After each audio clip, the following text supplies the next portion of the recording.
નમસ્કાર, ઓફિસ હોલ્ડરમાં તમારું સ્વાગત છે. આજે વધુ એક લેક્ચર કે જેમાં મેથેમેટિક્સ, આજના લેક્ચરમાં આપણે મેથેમેટિક્સના કોઈ એક નવો ટોપિક છે જેનું નામ છે સંખ્યાઓ. આ ચેપ્ટર ક્લાસ 3 ની કોઈ પણ એક્ઝામ હોય, વધુમાં જે ટાટની જે એક્ઝામ આવે છે તેમાં પણ સંખ્યાઓ નામનું ચેપ્ટરના ઘણા ક્વેશ્ચન પરીક્ષામાં આવી ચૂક્યા છે અને આવે છે. તો ધોરણ 6 માં પ્રથમ ચેપ્ટર છે સંખ્યાઓ. તો સંખ્યાઓ શું છે? નંબર્સ. સંખ્યાઓ આપણે તમને ખબર જ હશે કે સૌથી પહેલા તો આ વસ્તુ તમે શીખી લ્યો, ઓલરેડી જે તમને ખબર જ હશે.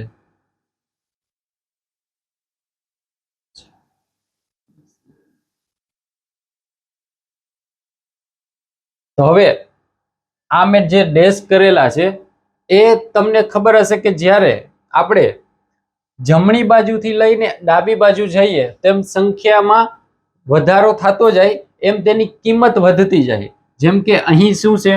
એકમ, પછી આવશે દશક, પછી અહીંયા 100, પછી આ 1000, અહીંયા આવશે 10,000, પછી લાખ, 10 લાખ, કરોડ. તો આ તમને ખબર જ હશે સંખ્યાઓનો બેઝિક પાયો આપણે કહીએ તો એકમ, દશક, 100, 1000, 10,000, લાખ, 10 લાખ, 1 કરોડ. આ વસ્તુ તમને ખબર હશે. તો છતાં પણ તમને એકવાર કહી દઉં કે અહીં જોઈએ તો હું તમારી સામે ઊભું તો શું થશે કે ડાબી બાજુથી લઈને જમણી બાજુ જેમ જેમ વધતા જઈએ તેમ સંખ્યાની કિંમત વધતી જશે. હવે અહીં એકમ, દશક, 100, 1000. હવે અહીં કોઈ પણ હું સંખ્યા લખું 1, 2, 3, 4, 5, 6, 7 ને 8. હવે આ રીતે મેં સંખ્યા લખી. તો હવે કોઈ પણ અંક અહીંયા આપેલો છે 1, 2, 3, 4, 5, 6, 7, 8 એવી રીતે જે બે શબ્દ તમને કોઈ પણ એક્ઝામમાં અથવા તો કોઈ પણ વસ્તુ કે કોઈ પણ બુક તમે વાંચતા હશો તો તમને બે શબ્દ ખાસ જોવા મળશે છે. એક છે મૂળ કિંમત અને બીજી છે સ્થાન કિંમત.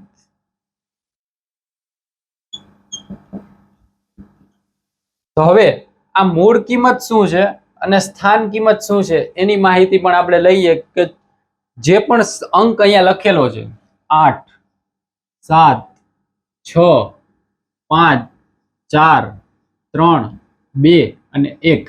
તો આ બધા અંકો છે, જે સંખ્યા, જે મૂળ, જે પોતાની ક્વોન્ટિટી બતાવે છે એને જ કહેવાય મૂળ કિંમત. જેમ કે 1 ની કિંમત 1 જ છે, 2 ની કિંમત 2 છે, 3 ની કિંમત 3 છે. તો હવે સ્થાન કિંમત કોને કહેવાય?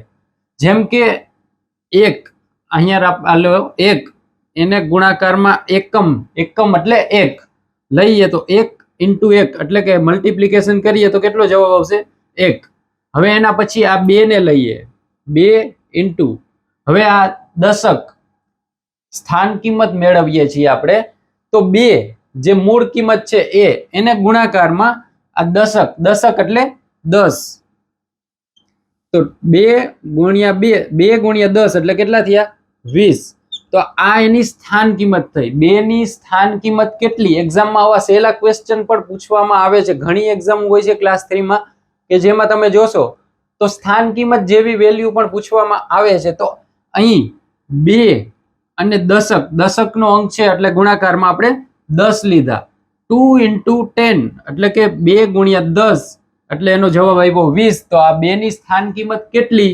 તો કે 20. હવે એવી રીતે 3 ની સ્થાન કિંમત મેળવવી હોય તો 3 ગુણ્યા એકમ, દશક અને 100.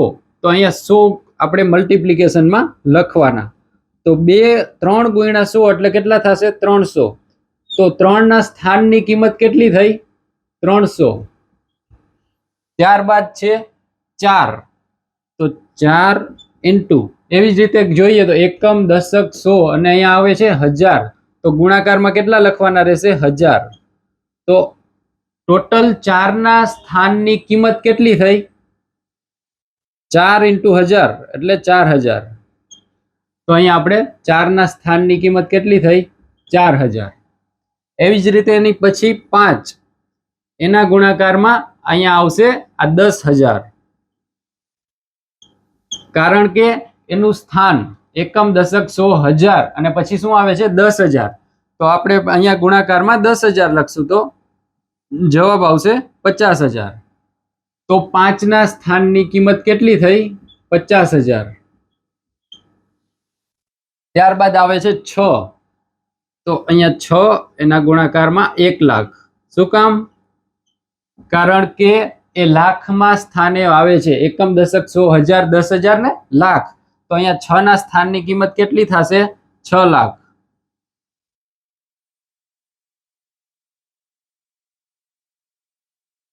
હવે એના પછી આવશે 7, એને ગુણ્યાકાર અહીંયા 10 લાખ.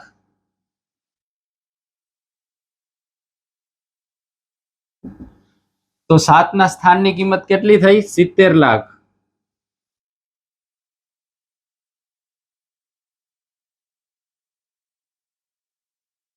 અને હવે અંતમાં છે 8 અને 1 કરોડ. 1 કરોડના કેટલા શૂન્ય હોય? 7. તો 8 ના સ્થાનની કિંમત કેટલી થઈ? 8 કરોડ.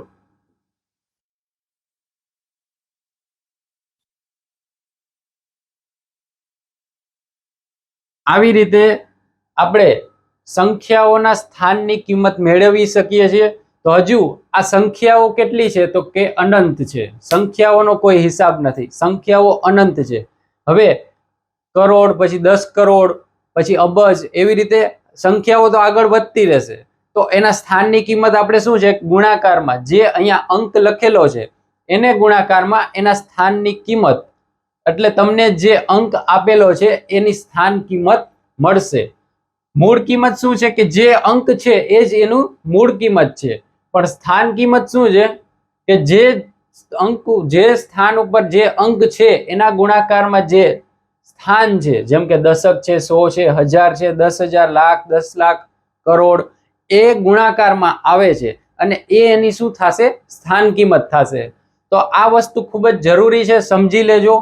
બહુ જ ઈઝી ટોપિક છે. સંખ્યાઓ બેઝિકથી જ મેં ગણિત તમારું જે ચાલુ કરેલું છે. ખાસ કરીને ગ્રુપમાં ઘણા મેસેજ આવતા હતા કે 6થા ધોરણથી લઈને 10મા ધોરણનું ગણિતનું શોર્ટ નોટ અને લેક્ચર કરાવો. તો હું અહીંયા તમને લેક્ચર તો આપું છું, શોર્ટ નોટ મારી પાસે જેટલી તૈયાર થતી જશે એ હું તમને મારી હેન્ડ રિટન નોટ્સ જ આપીશ તમને.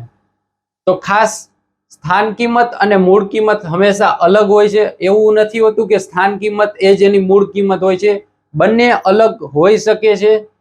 માટે તમે યાદ રાખજો કે જે સ્થાન છે કિંમત છે એ તેના સ્થાનના ગુણાકારમાં, અંક છે એના ગુણાકારમાં એની સ્થાનની કિંમત આવે, એ જે સ્થાન કિંમત મળે છે. તો હવે ચડતો ક્રમ અને ઉતરતો ક્રમ, જે આ એક્ઝામ, કોઈ પણ એક્ઝામમાં, ક્લાસ 3 ની એક્ઝામમાં આવતા જ હોય છે કે ચડતા ક્રમમાં સંખ્યા ગોઠવો, ઉતરતા ક્રમમાં ગોઠવો. એ બધી માહિતી પણ હવે લઈ લઈએ. હવે સંખ્યાઓને ચડતા ક્રમમાં અને ઉતરતા ક્રમમાં ગોઠવતા પહેલા સંખ્યાઓની સરખામણી કરવી ખૂબ જ જરૂરી છે. એટલે કે સંખ્યા નાની, સૌથી નાની સંખ્યા કઈ છે, સૌથી મોટી સંખ્યા કઈ છે, એની સરખામણી કરવી ખૂબ જ જરૂરી છે. તો હવે તમને ખબર જ હશે કે જેમ એકમ, દશક, 100, 1000, લાખ, 10000, 10 લાખ, 1 કરોડ જેમ આગળ વધતા જાય, એટલે કે સંખ્યાની જેમ લેન્થ વધતી જાય, એમ શું છે? એ સંખ્યા મોટી થતી જાય છે. એવી જ રીતે હવે સંખ્યાઓની સરખામણીમાં જોઈએ તો સૌથી નાની સંખ્યા કઈ છે, સૌથી મોટી સંખ્યા કઈ છે, એ આપણે અહીં જોવાનું છે. તો અહીંયા એક્ઝામ્પલ આપેલું છે, જે ધોરણ 6 ની પાઠ્યપુસ્તકમાં ઓલરેડી આપેલું જ છે કે 92, 392, 4456, 8742, આ બધી સંખ્યાઓ આપેલી છે. એમાં સૌથી નાની સંખ્યા કઈ છે, સૌથી મોટી સંખ્યા કઈ છે, એ આપણે ઓળખવાની છે. તો હવે જોઈએ તો 92 છે એ સૌથી નાની સંખ્યા છે, એ તો તમને ઓલરેડી ખબર જ હશે. અને સૌથી મોટી સંખ્યા કઈ છે? કે જોઈએ તો જે માનો કે અહીં 3 અંકની સંખ્યા છે, અહીં પણ 4 અંકની સંખ્યા છે, અહીં 4 અંકની છે, તો હવે 3 અંકની સંખ્યા આ બે કરતા તો નાની જ છે. પછી 4 અંકની બે સંખ્યાઓ આપેલી છે, તો 4 અંકની સંખ્યાઓમાં જોઈએ તો લાસ્ટમાં દશકનો હજાર, એકમ, દશક, સો, હજાર, હજારના અંકમાં સૌથી મોટી સંખ્યા કઈ છે? તો કે 8. તો અહીં સૌથી મોટી સંખ્યા કઈ મળે છે? 8742. એવી જ રીતે અહીં જોશું તો બધી જ 4 અંકની સંખ્યાઓ છે. તો આપણે શું કરવું? 4 અંકની સંખ્યાઓ છે તો એમાં સૌથી મોટી સંખ્યા ગોતવા માટે અને સૌથી નાની સંખ્યા ગોતવા માટે શું કરવાનું? અહીં જે 1000મો અંક છે એ કયો છે એ જોવો પડશે. તો 1000ના અંકમાં અહીં 1 1 છે, તો આ બેમાંથી કોઈ પણ એક નાની સંખ્યા હશે, અને 1000ના અંકમાં અહીંયા 9 9 છે, તો એમાંથી કોઈ એક મોટી સંખ્યા હશે. તો એના પછી જોઈએ તો 9 છે, અહીંયા પણ 9 છે. એના પછી 100 દશકના અંકમાં જોઈએ તો અહીંયા 0 છે, અહીંયા 20 છે, તો 1902. અહીંયા 0 છે એ શું છે? 2 કરતા નાનો છે, તો 1902 એ નાની સંખ્યા થઈ આપણી. અને મોટી સંખ્યામાં હવે જોઈએ તો 1000ના અંક ઉપર 9 9 છે, પછી 100ના અંક ઉપર બંને જગ્યાએ 2 2 છે. એના પછી દશકનો અંકમાં જોઈએ તો અહીંયા 0 છે અને અહીંયા 1 છે, તો અહીંયા 1 છે એ શું છે? 0 કરતા મોટું છે, તો સૌથી મોટી સંખ્યા કઈ મળે છે આપણને? 9210 સૌથી મોટી સંખ્યા. હવે અહીંયા પણ એ જ બતાવવામાં આવેલું છે કે સૌથી નાની અને સૌથી મોટી સંખ્યા કઈ છે એ આપણે ફાઇન્ડ કરવાની છે. તો 382, 4972, 18, 59785 અને 750. તો આપણે અહીંયા જોતા જ ખબર પડી જાય છે કે જે લેન્થ ઓછી છે એટલે કે 18 સૌથી નાની સંખ્યા છે, અને 59785 સૌથી મોટી સંખ્યા અહીંયા મળે છે. ત્યારબાદ 2853, 7691, 9999, 12002 અને 124. તો આમાં સૌથી મોટી સંખ્યા કઈ છે? તો આપણને દેખીતે જ ખબર પડી જાય છે કે 12002 મોટી છે અને 124 નાની સંખ્યા મળે છે. પરંતુ 4 અંકની મોટામાં મોટી સંખ્યા કઈ છે એ ખબર છે? 9999. 4 અંકની સૌથી મોટામાં મોટી સંખ્યા છે. એવી રીતે 5 અંકની પાછો એક 9 લગાડી દો તો 5 અંકની સૌથી મોટામાં મોટી સંખ્યા મળે છે. હવે આપણે સૌથી મોટી સંખ્યા, સૌથી નાની સંખ્યા આ બધું જોયા પછી હવે ચડતો ક્રમ અને ઉતરતા ક્રમનું પણ જોઈ લઈએ. તો ચડતા ક્રમમાં શું હોય?